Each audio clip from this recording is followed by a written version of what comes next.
So hello everyone, and thanks for joining this webinar about ISO 27001 implementation. So let's wait maybe 30 seconds more for everyone to join. And while we are waiting, I'm just curious, where are you joining from? So I'm calling in from Zagreb, from Croatia. How about you? Let me know through a chat message just to see how far this webinar can be heard. And yeah, while we are waiting for your answers, just a couple of notes. First of all, we are recording this webinar, and you'll be able to watch the recording, and I'll tell you actually how to do it at the end of the webinar. And second thing is, you'll be able also to download the presentation deck from this webinar, and also after the at the end of the webinar, I'll tell you where can you download the PDF presentation deck from this webinar today. Okay, very well. Yeah, I think we can start. So, welcome to the webinar ISO 27001, an overview of the ISMS implementation process. My name is 𝗹𝗲𝗴𝗏, and I'm the main ISO 27001 expert at 𝗹𝗲𝗶𝘀, a company that makes ISO 27001 easy to understand and simple to use. This webinar today is streamed through Zoom, but also through LinkedIn live events and through YouTube live. And it will last approximately 50 to 60 minutes, depending on the number of questions you will have. And I'll make this webinar as interactive as possible, so please do ask as many questions as you want, and it will make the webinar more interesting and more useful for you, and it's actually easier for me to answer questions rather than just speak something theoretical.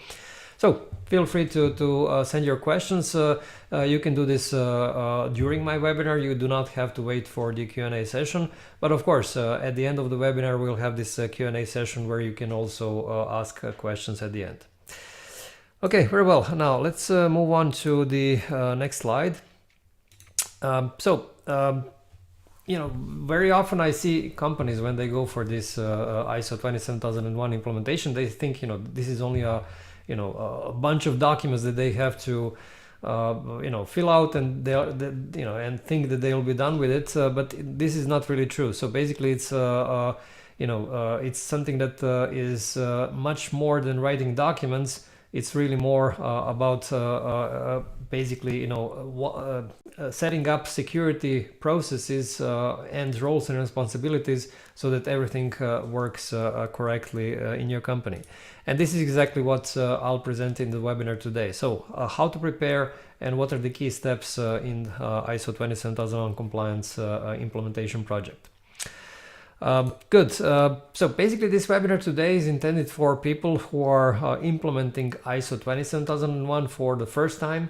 So if you don't have any experience with this standard, if you never actually implemented any of these kind of cybersecurity frameworks, then this webinar is for you. On the other hand, if you are already, let's say, experienced consultant, then you might take a look at some of my other webinars, which go into more depth with certain topics around 27001.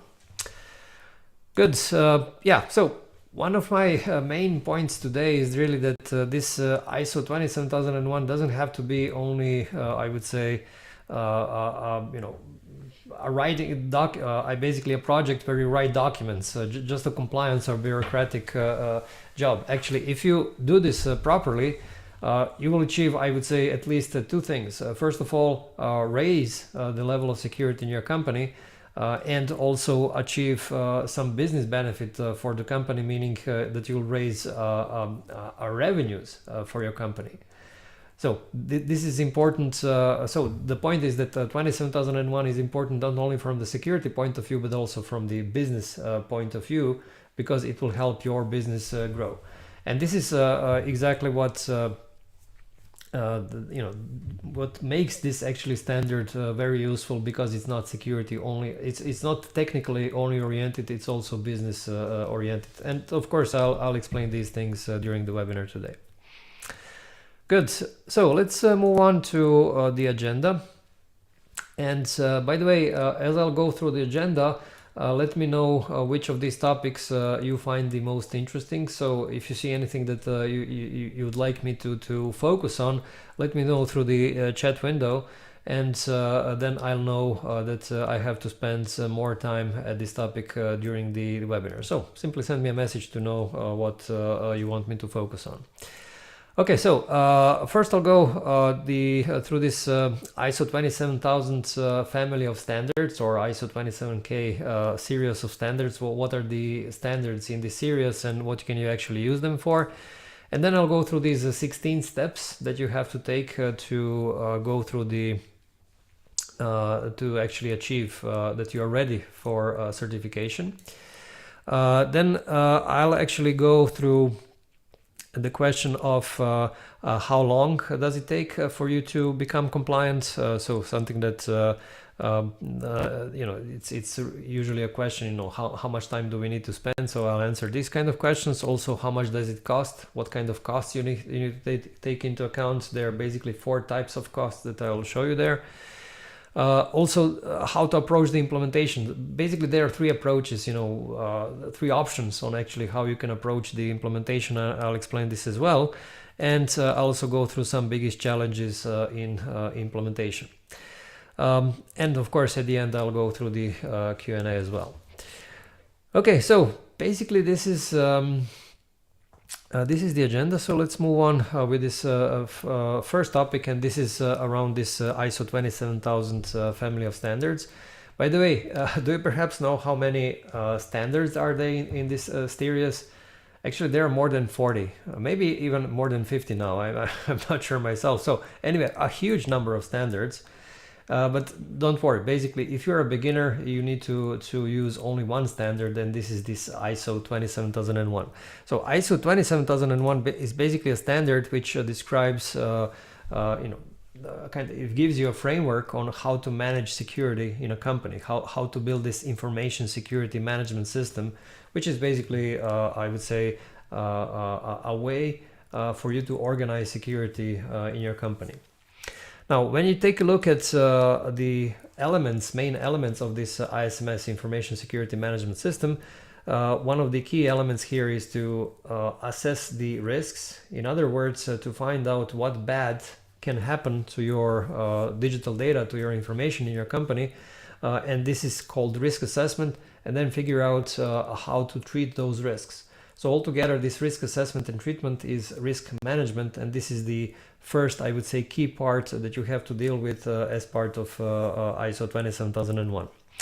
And then the second part is, once you realize how are you going to treat the risks, is for you to decide which kind of controls or safeguards you need to implement as part of this ISMS information security management system. So ISO 27001 offers you a catalog of 93 controls, and I'll come to this later on in the presentation. I'll give you, you know, the list of these controls and basically some guidelines on how to implement them. But this is basically not all. The third, I would say, main part is really that you measure on how you're doing, how your security is doing.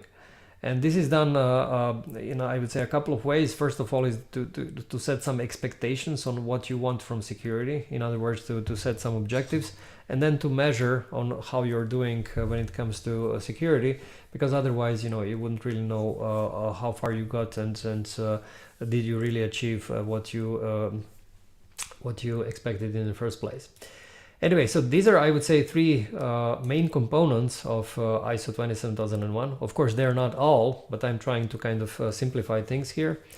And if you want actually to dig deeper and learn more about these other elements, then you can go and read these other standards, 27005 for risk management, 27002, which gives you a suggestion on how to implement these controls, and 27004, which provides you more details about setting objectives, measurement, and so on.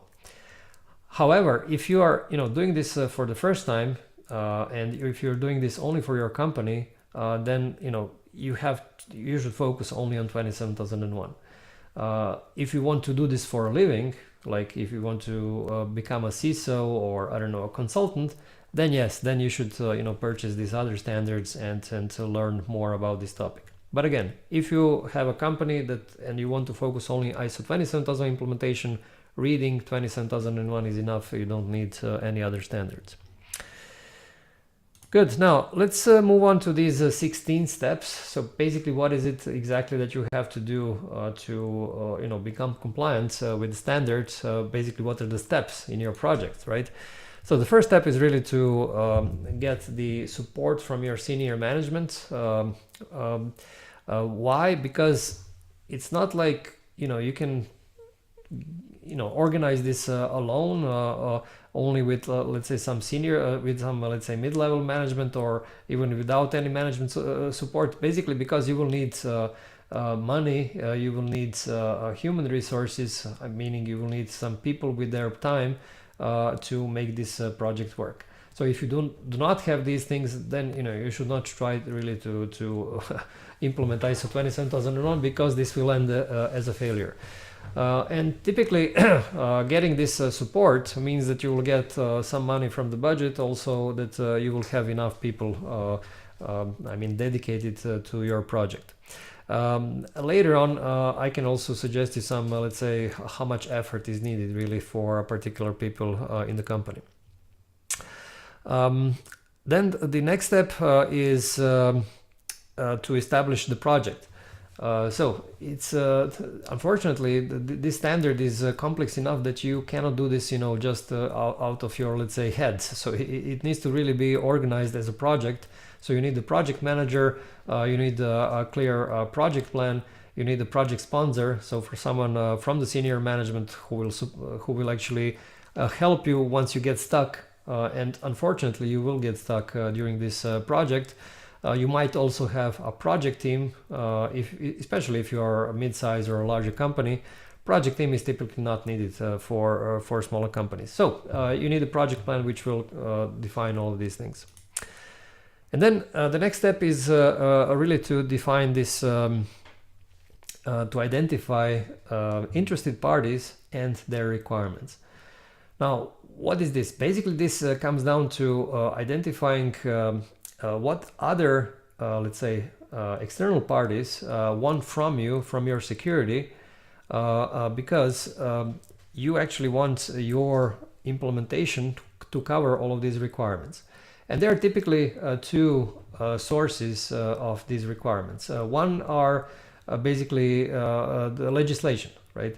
So you have governments with laws and regulations, various government agencies that publish also their regulations. So for example, in Europe, if you're operating in Europe, there is this GDPR, which realistically applies to every company that operates in Europe, because basically almost every company processes personal data, and GDPR also requires you to implement some security measures as part of protection of personal data. So GDPR is typically, if you're operating in Europe, one of the legislation, one of the laws that actually apply to your company. So this is from, let's say, the government side, from the legislation side. But the second most important source of these requirements are your clients.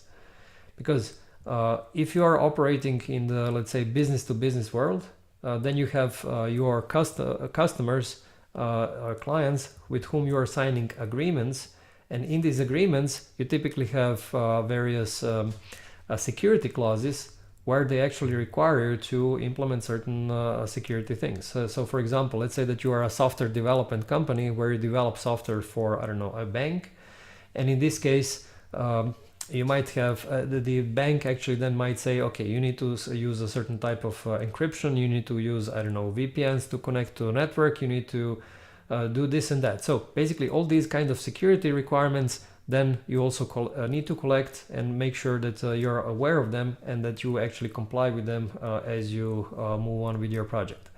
Why is this important so early in the project? Because you need to be aware of these external requirements early on so that you can incorporate them in, let's say, the right spots during the implementation of your project. Now, we'll share with you a question from, we'll share with you a link which for an article called How to Identify ISMS Requirements of Interested Parties in ISO 27001. And you will see the link to this article in a couple of seconds in the chat window. Now, just to explain this, so if you joined the webinar through Zoom or through YouTube, then you can simply click this link and this article will open. However, if you joined the webinar through LinkedIn, unfortunately, LinkedIn, because of some limitations, doesn't allow actually these links to be clickable. So the workaround here is simply for you to copy the link and then open your browser and paste it in your browser, and the link will open. Normally you will see this article. Anyway, so you can see this article, this link for this article in the chat now. And we'll also share with you another link for article is called ISO 27001 Implementation Guide. This implementation guide basically explains all of these 16 steps in even more detail, and you will find also some other useful information there, you know, about the timing and the costs involved, about the resources needed, you know, how much should each member of the team actually spend, how much time should he or she spend, and so on. So if you open this second article that you see now in the chat window, you will see all of this useful information as well. Good. Now let's go for this next step. So the fourth step is really to define the scope of the implementation, because ISO 27001 allows you to implement the standard in your whole company or only in your part of the company. Now, not to go into too much details about this, basically if you are a company above 50 employees, so 50 above this, then you might consider that you are implementing the standard only in part of your company. But if you are below 50 employees, typically you will go for your whole company, because it's faster, easier, rather than trying to, you know, split the scope into even smaller scope when you're already a small company. In any case, you'll see now a link to an article called All You Need to Know About Setting the ISO 27001 Scope. So you can find more information there. Okay, the next step is to define this risk process. Basically, you need to define the rules on how you will perform risk assessment and treatment before you actually start doing it. Because on one hand, probably no one in your company knows how this needs to be done. So you actually have to explain how this needs to be done. And second, you need to have the same criteria on how people are assessing the risks. Otherwise, you'll have very different results, and you know, it's not going to be helpful for anyone. And this is where you basically create this risk assessment methodology. And then the next step is to perform risk assessment and treatment itself. This means that you have to list all of your assets and threats and vulnerabilities, and then assess, you know, the level of impact, likelihood, you know, determine which controls you need, and so on. And for that purpose, you can take a look at another article. It's called ISO 27001 Risk Assessment, Treatment and Management, the Complete Guide. So quite a detailed article, which gives you, I would say, you know, all the inputs that you need for complying with this, for executing these two steps. Okay, now next step is basically defining which controls you want to implement. So after you finish your risk assessment and treatment, then you have to write this statement of applicability. And basically, statement of applicability is a list of all the 93 controls from this Annex A. And for each of these controls, you have to say whether it's applicable for your business or not. And also, you should define how you want to implement it. So you write, you know, which kind of policies, procedures, or I don't know, some technology you will use to implement it. And you also define why, the justification. So basically, why did you decide to apply some controls, or why did you decide to not to apply some controls? So all of these things will be actually part of this document called Statement of Applicability. And when you look at it, it's a kind of a security profile of your company, because you have everything in one document, and it becomes very transparent on exactly what your company wants to do with security. Now, this document is crucial because not only because 27001 requires it, but also because the certification auditors will be using this document as the main document during the audit, because it gives them, you know, direct pointers on what your company does when it comes to security. So very important document.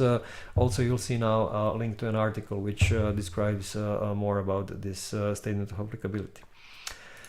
Okay, the next step is that you define who will implement the controls, what are the deadlines, and so on. So this is a kind of an implementation plan, because it defines clear responsibilities for the implementation. But in 27001 it's called the risk treatment plan. Also a mandatory document, something you have to do, and so this is done after the statement of applicability. And then the next step is that you start figuring out how you're going to measure, for each and every control that you're implementing, and for your overall ISMS to start, measuring, how it performs. So you can, use measurement methodology or something like this. But basically, again, it comes down to defining what are the objectives and then measuring against these objectives. And we'll also send you now the link to this article, how to perform monitoring and measurement in ISO 27001. Good. Now, the next step is to, of course, implement all the controls. Not all 93, but the controls that you found applicable in the statement of applicability. And for that purpose, you will typically write various policies, procedures. For example, for, let's say, control related to access control, you will write access control policy. Okay, for the backup, you might write a separate backup policy, or you might simply specify that you will be using a certain technology for implementing the backup. So the standard doesn't require you to write the backup policy. So you can simply, in the statement of applicability, say that instead of writing a backup policy, you simply are using, I don't know, a certain technology for doing the backup, and basically this is it. So basically, depending on the size of your company, the smaller your company is, you will go for fewer documents, and the larger your company is, you will have more documents. Now, I'll show you one useful resource, a free resource on 𝗹𝗲𝗿𝗲 website, which will give you an idea on basically how the standard is structured, and also what are all the controls that you have in the standard. So it's called Big Guide to ISO 27000 Clauses. How is this standard structured? And when you scroll down, you will see, non-mandatory clauses in 27001, and then mandatory clauses in 27001. And let's say that you want to see, I don't know, clause 4.3, how you determine the scope of the ISMS. And then here you see a basic explanation of what this clause requires, what is the typical documentation that you would need, what are the implementation steps for that, and also what is the audit evidence, right? Anyway, going back to this main page, let's see how these controls look like. So here you actually have a list of all the 93 controls. And so let's pick one, let's say access rights. And here you have the same thing. So basically it explains what the this control requires, with what is the typical documentation that you would need, access control policy, how you would need to actually implement this, and then what kind of evidence is needed basically for this kind of control. Anyway, we'll send you now the link to this big guide, and feel free to use it for your implementation project as a source for everything that you're doing. Good. Now, next step is to perform this training and awareness. And, I mean, it's not really a step that comes afterwards, implementing controls. It's really in parallel to implementing these controls. And why is this needed? Because let's say that you are implementing, I don't know, a new backup system, right? You're starting to do a backup in a different way.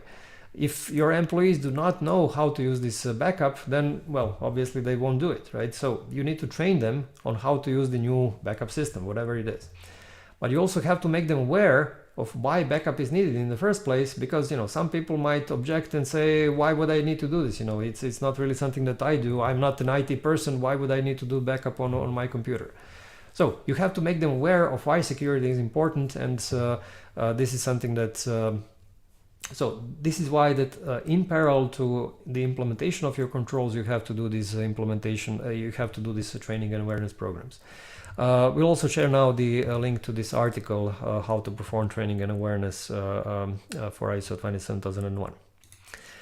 Good, and then you have to start operating your ISMS. Operating the ISMS meaning that you are actually starting to do whatever you defined in your policies and procedures. So let's say that, I don't know, in your backup policy, if you decide to write it, you said that you're going to do the backup, I don't know, every 12 hours for a particular system. Well, operating the ISMS means that you are really doing the backup every 12 hours for that particular system. And, you know, this goes then for each and every policy or procedure or rule that you have defined. You actually have to start complying with all of these things. This means operating the ISMS. And of course, as you do these things, you will create records. For example, this backup system will create some backup logs, which will then be a proof that you actually are operating your ISMS. Right, now let's move on to the next slide. And this is really about monitoring. So you'll have to monitor all the things that are happening in your ISMS and really see if these are kind of aligning with what you are expecting. And then you have to perform also this internal audit. Internal audit basically means that someone who is, let's say, independent within your company reviews everything that is being done, and then to find out if really everyone is complying. Because, you know, you might have this backup policy which says that you have to do the backup every 12 hours, but, you know, some IT or some other people from your company might do this every 2 days, right? So someone has to find out that something is going wrong. And this basically, this is internal audit. So internal audit has to be performed. This is something that is mandatory. It must be performed before the certification audit, and then it needs to be performed regularly after the certification audit, at least once a year. And yeah, for more information, we'll send you now this link for this article, ISO 27000 Internal Audit, the complete guide. And then the next step is to perform this management review. Management review is basically a meeting of your senior management where they have to take into account all the important information about your ISMS, including, of course, the internal audit report, all the corrective actions that are needed, including, of course, the results of these measurements and so on. And then, based on all of this information, then the senior management needs to decide several things about your ISMS, you know, how to improve it, I don't know, which new documents need to be written, let's say what budget is needed for security, and so on and so forth. So all of these things are needed, and this is something that this is something that is done as part of a management review. And then finally, the final step is really to do these improvements, and mainly these improvements are done through corrective actions. So this is something that is needed because corrective actions are, I would say, a systematic way of fixing things in your company. So if you have a non-conformity, if you have a problem that you found during the internal audit, then this corrective action is I would say, a systematic and also documented way to fix the problem. So basically these are the 16 steps. So you cannot go really for the certification audit unless you really have gone through all of these 16 steps. You really need to go through all of them. Once you've done all of these steps, then you can actually invite the auditor to start with this certification audit. Okay, now if you're feeling overwhelmed with all of these steps, with all of these things that you have to do, I'll show you now a product which is called 𝗏𝗏𝗏𝗏, and basically this is our product that helps smaller companies become compliant with ISO 27001. So basically it gives you all the steps that you have to go through throughout your implementation, And then, as you can see here, you have these steps. You have the 4 phases, so project preparation, and then risk management and security documentation, and then finally this preparation for the external audit. There is also this phase of maintenance, which actually comes after the certification audit. And then as part of each step, you create some documents. You also do the risk management. So for example, here, one of the steps is ISMS scope document. And it already gives you all the templates. So basically you go through the templates and adapt these templates for your specific needs. And here you have this wizard, and basically, it, as you go through this wizard and write anything, you can see also that this exactly text also appears in the document itself. So it's very quick actually to fill out all the documents that are needed in this way. Once you come to the towards the end of the your implementation project, you also have this audit and evidence module, and actually it gives you an overview of all the documents that you have written during your project. It gives you actually the indication when you last change it, what are the relevant clauses, and in which status is this. So you can very easily see how far did you go with your documentation and what else you need to do. But also you can map everything that you've done against the clauses of the standard. So for example, let's say for, I don't know, clause 6, you see that this company is, let's say, fully ready because it has done everything that was needed. But let's say when it goes for, I don't know, some of these controls, you see that some of the controls are completed, some of the controls are not. And when you actually go for, I don't know, and click, let's say, any of these details, you'll see everything that was part of it. So for 5.12 classification of information, you get the explanation here. You have the implementation methods, and you see also which documents actually created to cover this particular control. So it's a very good way to map whatever you were doing to these clauses and see exactly if you're ready and what else do you have to do as part of this implementation. So not to spend any more of your time on this, I also wanted to show you another product, and basically this is this, we'll send you now the link for Conformio, so you can take a look and you can actually try it yourself. There is this 14-day free trial. So you'll see that once you click this link, you can sign up for a free trial, and then you can test all of these features yourself.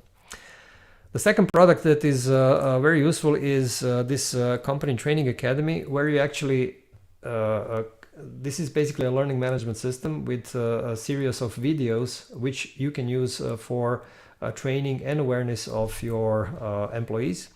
And basically it works like this. You go for a setup of new training, and then you select the framework, in this case 27001. It already suggests you the predefined series of videos, the programs for, let's say, I don't know, training awareness for security managers. Let me select this one. Then you click continue. Then you define for which country, which language you want. And then it shows you all the included lessons. So it's for example, it suggests a lesson about remote work. Okay, this one is 4 minutes, the mind of a hacker, 5 minutes, 42, and so on. So it provides you with video lessons that actually teach in a very short way and concise way about all the key aspects of a particular topic. And then not to spend any time further, of course, you can see a preview here, for any of these videos, how they look like. But the point is that after you simply enter the email addresses, and then the system starts sending these emails according to the schedule that you define. Let me just show you how you define this schedule. Okay, these are the videos. So so continue, and then you define the frequency. So let's say attend one lesson per, let's say, week, and you want these lessons to happen, let's say, every Thursday. And so on. And basically then the system automatically starts sending these invitations and tracks who has opened them and so on. So let me go back to the presentation. Yeah, we'll send you also now this link for this ISO 27001 training and awareness so that you can use it. In some, you will see that in some higher packages of Conformio, this training and awareness is already included. So we actually merged these two products into one, depending on which payment tier you go for in Conformio. All right, let's move on to the next slide. And this is, the question, how long does this take? So it really depends mainly on how big your company is. So if you're a company of up to 20 employees, it's probably up to 3 months, especially if you're using a tool like Conformio. If you are 20 to 50, it's somewhere between 3 and 5 months. 50 to 200, it's probably around half a year. And then if you're more than 200 employees, probably closer to a year, maybe even more than a year, if you're a couple of thousand employees. So the bigger the company, the more complex, of course, the implementation is, the more documents you will have, the more people will be involved, and therefore the longer time. Good, yeah, let me see if there are any questions that came in. So I think, let me just check. So Eric was asking, I work for a small foundation in the mental health care. The foundation has no server, but only work. Okay. Servers not only workstations and only uses SaaS applications. I performed risk analysis. I found a number of risks. We also determined the measures. 2 questions. Most of the measures are the responsibility of the SaaS suppliers. For example, backups. What do we have to do? Is it enough to analyze the risk, determine the measures, or do we also have to implement the measures? Okay, so let's say that you're, for example, using, I don't know, Amazon AWS, right? So the cloud provider where you host your virtual server, and that basically you configure the AWS that it needs to perform the backup in a certain schedule. So it is, I mean, in reality, it's the AWS that is doing this backup, but you are the one that has to configure this backup in this case.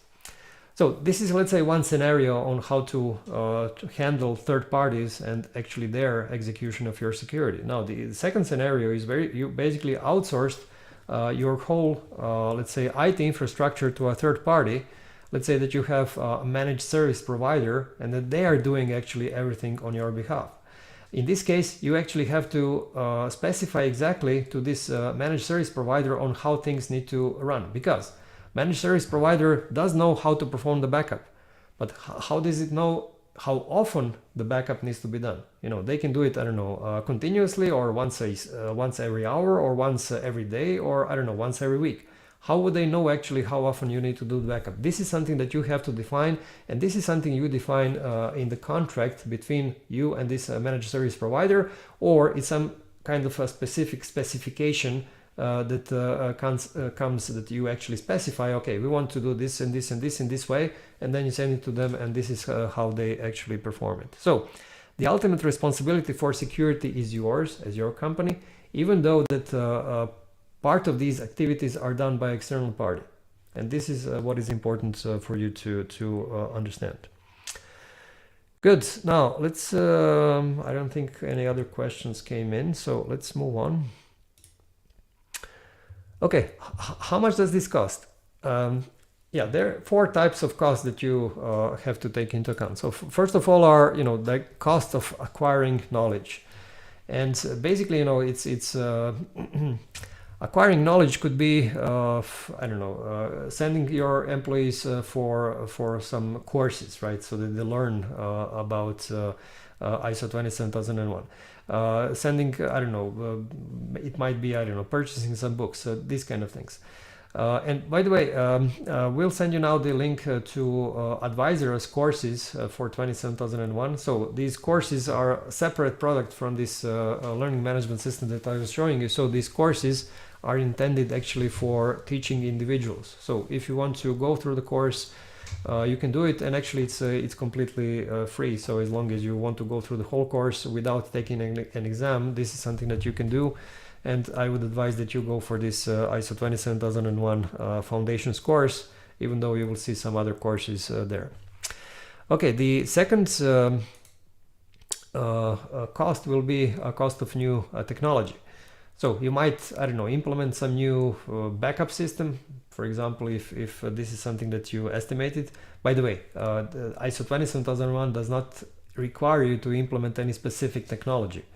It does require you, as I presented, to do the risk assessment, and then if you find some risks that are simply too high, then you need to cover these risks through various activities and technologies. So it might happen that you simply need to go with some new technology because of these risks. Then you will have the cost of the certification body if you decide to go for the certification, because of certification, of course, is not mandatory, but most companies do, because they want to prove to their customers that this is something that they basically comply with the standard. And the certification cost really depends heavily again on the size of the company, and I would say it's the minimum is somewhere around, at least in Europe and North America, the minimum would be somewhere around 5,000 to 6,000 euros or dollars for very small companies, and of course it grows as the company grows in the terms of number of employees. And we'll share also now with you the link to this ISO 27000 certification cost calculator, so you can use this calculator to estimate the costs of your certification audit. And finally, you will have employees' time, right? So it's something that the idea here is that you will need to have people who will actually work on this project. So first of all, you will have a project manager, but then you will also have the involvement of these other employees. For example, when you start writing new policies and procedures, you will need to send them these drafts to other people in the company who will have to review them and give some improvements. Once you start actually implementing the controls, these people will need to be involved, and so on. So there will be the employees' time. So unfortunately, there is no one cost that you can simply calculate out of your head for ISO 27000 implementation. Rather, you have to use these four various different types of costs for calculating the complete budget. Okay, Marco is asking, is Conformio implementation software only for 27001 or is NIS2 in it also? Conformio is currently only for 27001, and for NIS2 we have a separate product. It's called NIS2 Documentation Toolkit, and we'll send you now the link to this NIS2 Documentation Toolkit. So Conformio is, I would say, a bit more automated because it also includes, the risk register, the statement of applicability. So lots of things are they're automated there because some activities are done more or less automatically. Whereas this documentation toolkit for NIS2, it covers all the documents, but there is no automation there. It's not a GRC tool, right? So you can consider Conformio as I would say, small GRC for small companies, whereas NIS2 toolkit of 𝗲𝗏𝗿𝗲 is only the set of documents. Okay, good. Now let's move on. How to approach the implementation. Basically, there are three ways to do it. First one is that you simply do it with your own employees. And this is a viable and doable thing if you already have a knowledgeable person in your company who has already done this ISO 27001 a couple of times. So if you do have such a person, then you probably should go with this option because you already have the know-how within your company, and this is also the option where you actually with the lowest costs, right? The second option is that you actually hire a consultant, and I would say this is a more traditional way of doing this because then you actually hire someone with the knowledge who basically is guiding you by the hand and telling you exactly what you have to do. Of course, this is also the most expensive option because you have to pay a knowledgeable consultant, because if you don't have knowledgeable one, then you can pay less money, but then you will have a problem. So make sure that if you do go for a consultant, that you hire someone who is very good. Now, the third option is the combination basically of the first two. And basically this means that you actually ask your own employees to implement the standard, but you acquire the know-how from the outside, from let's say some external party. And basically this is what we and 𝗏𝗏𝗏 are focused on. So this is our business model.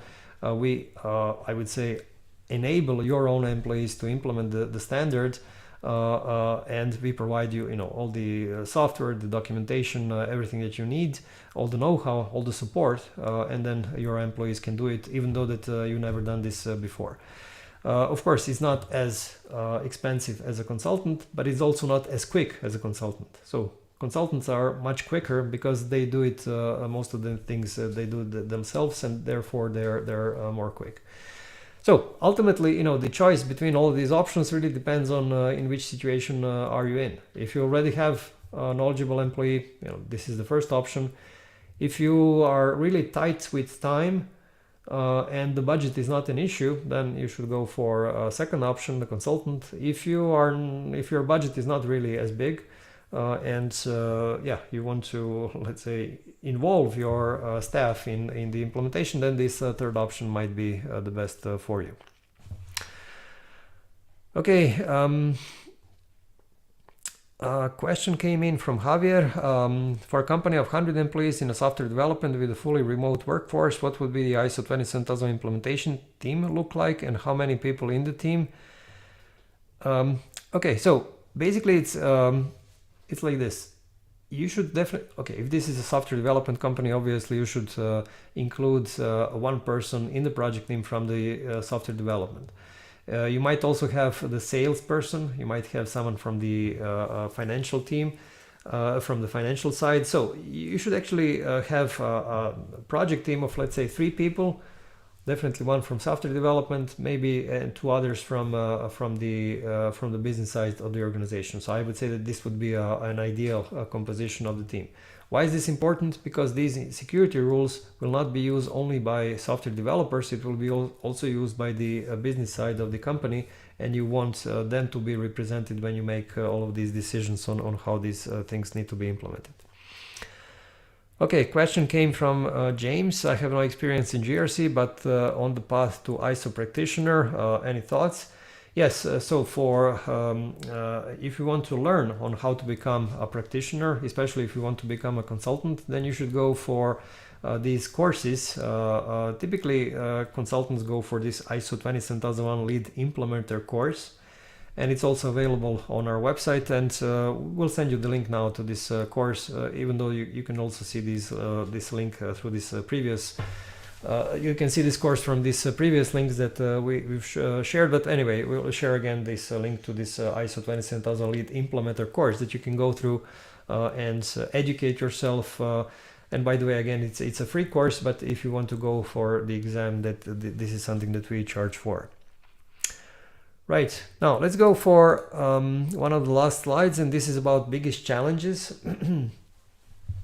So, by the way, I received many messages from you, saying what are your challenges with 27001, and then I summarized or took some of the most interesting ones. And yeah, let me go through them and give you some tips on how to address them. So, this first one is actually interesting. The challenge is aligning the decentralized nature of blockchain with ISO 27000 structured a risk-based approach to security. Key management and access control can be difficult to implement in such an environment. And this is true. So if a company is really, developing, products based on blockchain, it is true that a blockchain, especially if it is set up in such a transparent way so that basically it's publicly available, that then it's difficult to define, for example, access control. But nevertheless, you should define your standards, for example, for what kind of encryption you're using, right? So basically, it's 27001 doesn't specify which kind of encryption you need to use. But obviously, if you start using blockchain-based products, you need to define which encryption keys, or what type of encryption, what encryption technology you need to use. So this is something that you need to start from, and this will basically make you compliant with 27001, because you did define the standards, internal standards for the type of encryption that will be used. Now, when it comes to access control, obviously, if the blockchain itself is publicly available for everyone to access, then there is no control of access to the blockchain itself. However, your company has some internal system like, okay, email. You're not going to allow everyone to access, the email of all of your employees because you're dealing with blockchain. No, of course, you will have the access control to your internal systems strictly controlled. So in your case, to be compliant with 27001, you have to, focus on those systems that are not publicly available, that are internal. I mean, for example, 𝗹𝗲𝗴𝗲 obviously has a website with hundreds of thousands of visitors. Of course, we are not controlling the access to this website, unless, of course, you pay some for our products, and then you get the login. But access to the web pages themselves, is simply free and accessible to everyone. And of course, this is not something where the access is controlled. So the point is, you always have to define in your internal rules what the access you will control. Okay, next challenge was having the business understand the terminology and nomenclature. It is complex and not intuitive. I agree with you.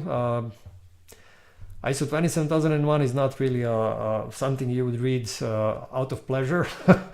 Definitely not. But in this case, I think it's much better if you go if you want yourself to educate, then you should go through one of these courses, because these courses really explain the whole thing in a much more understandable way. Of course, if you want to train your employees in your company, then sending them all for courses would be probably an overkill. In this case, it's better to go for this kind of a learning management system where you send them some short videos for them to understand, specific pieces of information that they need to know. For example, you will send to, I don't know, your senior management video around, what is the management review, and it's 5-minute video, so it's much easier, to kind of educate your employees for these kind of things. Okay, another challenge: how to get operations to work in order to be ISO 27000 compliant without extra effort on their side. Now, I like this extra effort here. So it's like this. Okay, let's focus first on the first part of the sentence. How to get operations to work in order to be ISO 27000 compliant? Well, basically it's easy. Whatever you have written in your policies and procedures, you have to comply with. If you have written in your backup policy that you will do the backup every, 12 hours, well, then do it every 12 hours. And now actually comes a catch. Now, if your risks are showing that you can actually do backup every 24 hours, if there is no requirement or risk that would force you to do it more often, why would you actually write a policy to do it more often? And actually there is the answer to this challenge. Very often companies are introducing some security rules which make no sense, okay, which are too strict when they look at the risks. So don't introduce, nonsense security for if there is no risk. So if the risks are telling you that you can continue doing the backup every 24 hours, then it's business as usual. There is no additional effort for that particular activity. On the other hand, if there are high risks, of course, then you will do the backup more often.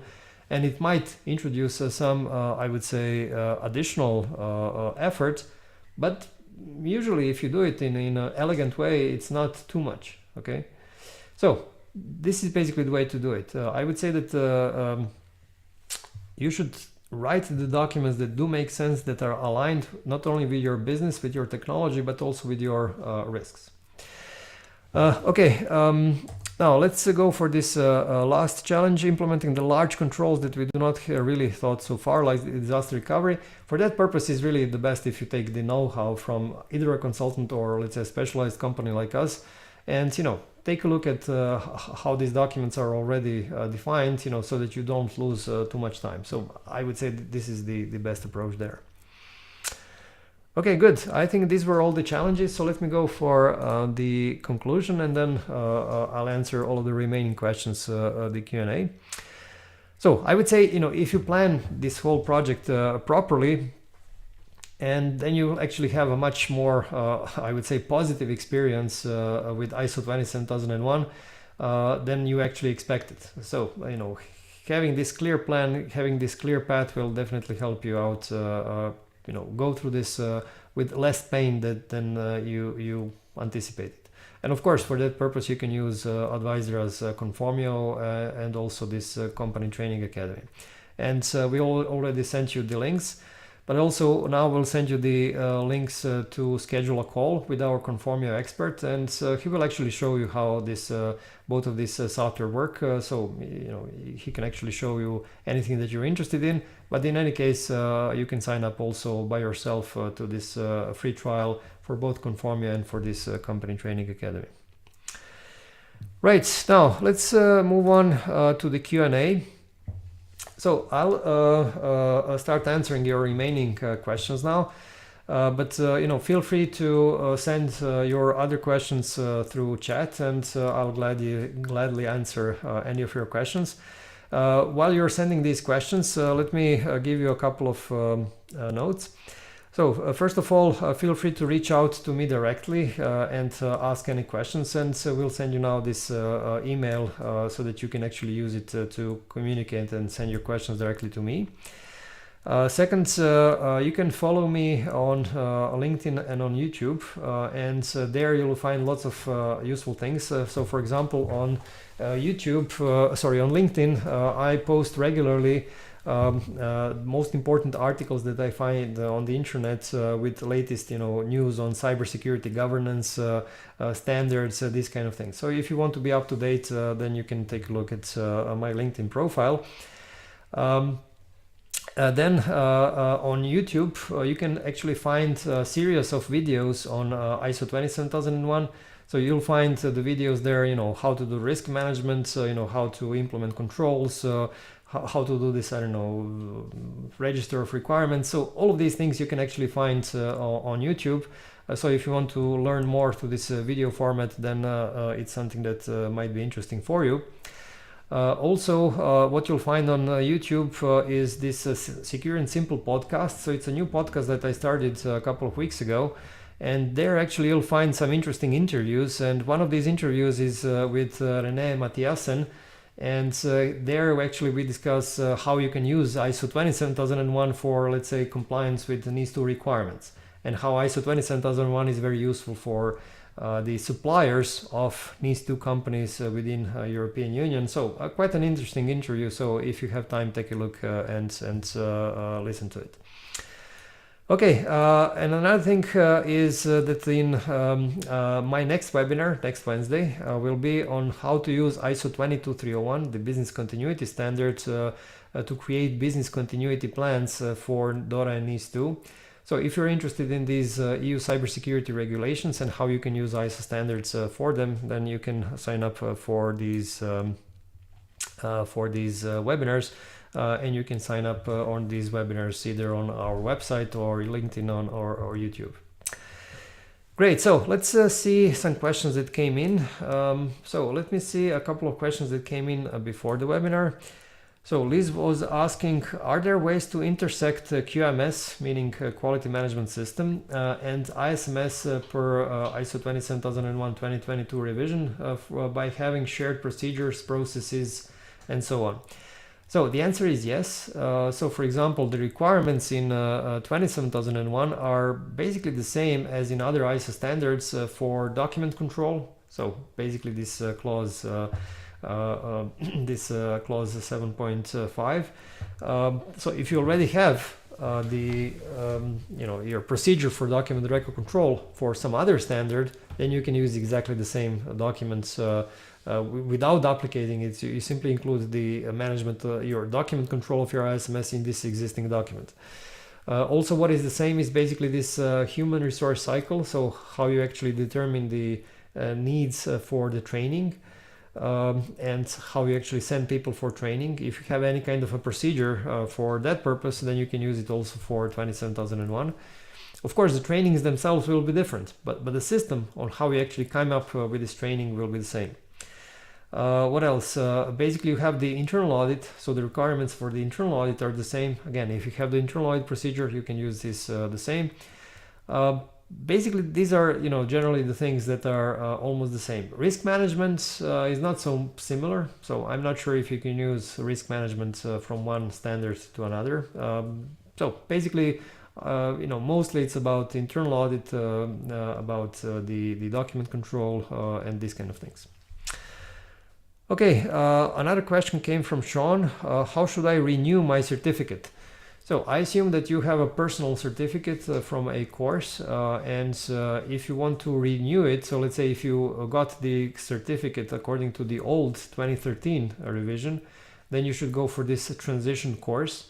And we'll share now the link with you you can actually see the transition course on our website, where you can actually renew your certificate for the latest 2022 revision of the standard. Okay, now let's see if what questions came in. Okay. So, question from Marco: do we have a course or a certificate for NIS2? We will publish NIS2 courses, I hope, in April, end of April. Now, actually, we'll publish in basically a week or two. We will publish a series of courses for DORA regulation, so the cybersecurity regulation for financial industry. So, if you're interested in attending these courses for DORA, you will see them hopefully end of next week, and then we'll do the same thing for NIS2, I hope, in April. Now, why didn't we do it for NIS2 earlier? Because we were waiting actually for lots of these additional regulatory technical standards to be published for NIS2, and also for local legislation to be published for NIS2, so that we can include those in the courses. Yeah, and this is something that will come up hopefully in April. Good. Michele is asking, how much does Conformia cost for 500 people organization? So we do not recommend that you go, if you are 500 people, we recommend actually that you not use Conformia. Conformia is basically made for smaller companies of up to 200 employees. But basically, if you go for Conformia, the largest plan costs something like, I think, $260 per month. I'm sorry, but I don't know the exact price, but it's around this amount. So it's roughly, if you pay annually, I think it's around $2,300 or so per year. So this is the highest tier for Conformia. Of course, there are lower tiers, so I think it starts from $140 per month. Good. I think I answered all the questions, and yeah, we are already over the top of the hour. So let me wrap up the webinar. Just a couple of words. So as I mentioned, you know, this 1 hour webinar was, you know, too short really to go into all the details, like, you know, risk management or controls or documentation. And for that purpose, of course, you can take a look of all these articles and other resources that I've shared with you. And yeah, how can we access the presentation deck? So if you joined via LinkedIn or YouTube, we'll publish the PDF presentation deck on the same page where you're watching the webinar now. So what you should do is once the webinar ends, you should, you know, stay on the page maybe for 10 minutes or so, and then you will see in the comment section we will publish links where you can actually download the presentation deck. Now, if you join the webinar through Zoom, then we'll send you an email with the presentation deck in this email, and you'll receive it latest by tomorrow morning. Yeah, and basically this is it. Yeah, we'll also send you our short survey, so I would appreciate if you find time to fill this survey out. It's only 3 questions, so less than a minute for you to fill this out, and it's very useful for us, this kind of survey, this kind of feedback, so that we know what we need to improve in the webinar. And that would be all. Thank you very much, and I hope you have enjoyed this webinar. Have a nice day.